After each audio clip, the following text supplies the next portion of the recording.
I start this bit, okay? People often ask about me and Hugh, you know, are we brothers? Identical twins, you know? We're actually a father and son outfit.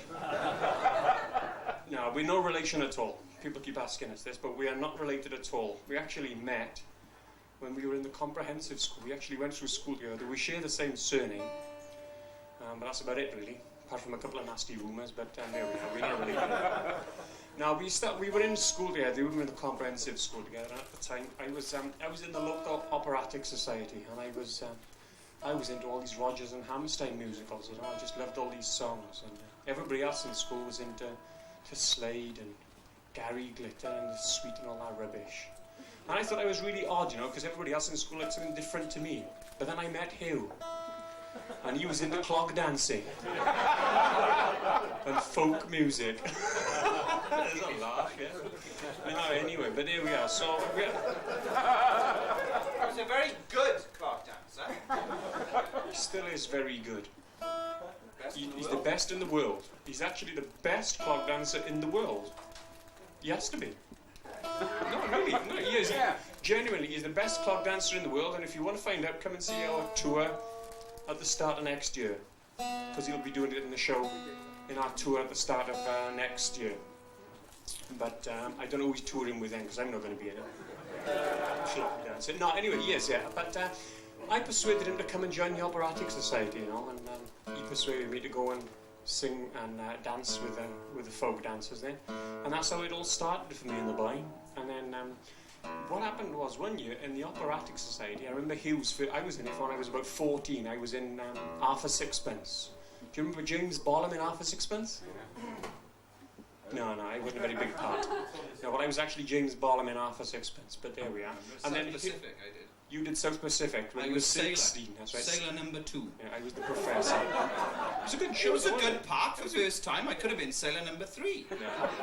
But I wasn't. I had a word with the producer and got him in at number 2. Good it was. Good show, though, wasn't it? Well, it meant I was at the second line. Where? South You were Pacific. playing cards. Yeah, whereas all the others were just behind. Yeah, like that.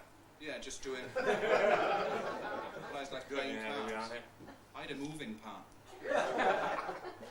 Nothing like a dame. Oh, for sure. There's nothing like a dame. Nothing in the world. Then we did No Nanette. No, that's a show and art. No, Nanette. That's all I hear. I get it the whole day through. That was good, it was. Although we did do something different one year. For the youngsters, for the youngins. For the youngins. We did Jesus Christ Superstar. Christ. What a show, eh? Jesus Christ Superstar. Do you believe what they say you are? In fact, you know, me and Tony have already started rehearsals for next year's show. And we don't even know what it is yet, you know?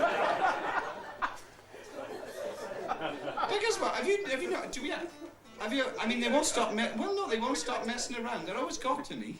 They had to mess you around, you know, in amateur societies, they're very big on it. Like, if you have to go on stage with a suitcase, you can bet your life on the last night it'll be filled full of bricks. And you know nothing about it until you have to go on and dance with it. They were doing Arcadians one year, and there was this guy who had to wear this very long cloak. And he was in the wings waiting for his cue, and his cue came up, and he appeared on stage for about half a second. Someone had got his cloak and nailed it to the floor. This was funny to them, you know. Ooh, in step side. No. His dad duffed any line in the world. His dad, right, could duff, and you just give him one line, he could duff it. When he'd played South Pacific, he was the general. He had to come on and say, there ain't enough natives on this island to milk a coconut. No, was it? No, pick a coconut. I've done it now. To pick a coconut or milk a cow. On he came, bold as brass, went up to this bloke and said, there ain't enough natives on this island to pick a cow or milk a coconut. Then he turned around and said, oh no, that ain't right, is it? Like you've lost it then, haven't you? It should have been called South Rhondda then, or something like that. It's too late, you blew it. And there's always one word that catches them out in the valleys. They can practice as much as they like, but there's always one word they can practice all the accents they want, but the one word that always gets them in the end is go. He gets them. Hey, Mac, gonna have to load here and go. And he goes, ah, do it. Always catches him out up there. So we were in the Operatic Society, and at the end of South Pacific, we went over to the community centre, where there was an after-show sort of duo, really, and there was someone there from a local pub. And they said to us, they said, oh, get your guitars out, boys, because we should just play 2 guitars then. Get your guitars out, give us a song. So we got the guitars out, and sang these 2 songs. And this landlord who was doing the bar thought we were great, so he came over and offered us a job in his pub every Sunday night. What he didn't know was, we only knew 2 songs. And so what we did then was borrowed his sister's Simon and Garfunkel's Greatest Hits album. And we learnt that in a week. And we went down and just did it, really. After about 3 months, people used to get a bit suspicious, that's the only thing. They used to shout out requests, you know. They used to say, do side 2, track 3. And we did, you know, which was really bad. And the landlord used to say to us, I'm selling beer in here. Boys, that's what I'm interested in. If anyone listens to your music, you're lucky. But I'm just selling beer. And the more beer I sell, the happier I am, and you're in a job. If I don't sell enough beer, you're out. He said, if anyone gets up and starts dancing about, you stop playing immediately. He said, because people moving about take up more room than people sat down. This is no good to me at all. I want to get lots of people into my pub. And he said, if anyone claps you at all, if you get any applause at all, anyone claps, you're out. Because it means no one's got a pint in their hand. That's right. That's what he said. So then he used to say, and you've got to play stuff people know. And this is the one that we used to play, the tune that we used to play that no one knew at all. And the landlord used to hate us doing it. But we're going to play it here tonight now, ladies and gentlemen. Ladies and gentlemen. Yeah, I do. And this is a very old tune indeed, that I first learnt in 1975. Indeed. Leslie Judd. Of Blue Peter. Leslie Judd. I can't get rid of it now. She used to say it. Used to watch Always. Everything. Blue Peter. Yeah. Faded liquor bottle. Indeed. Indeed. That was it. Sticky back plastic. Indeed.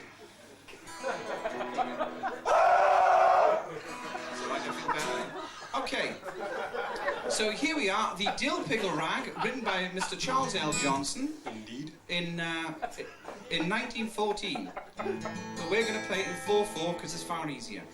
Do you know, that was a good joke in 1976. People used to love it. But I'll just pass that one by on you. Here we go.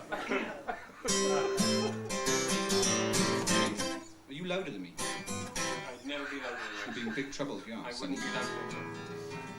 Right, the Dill Pickle rag, or in Welsh, rag a dill pickle. Thank you very much.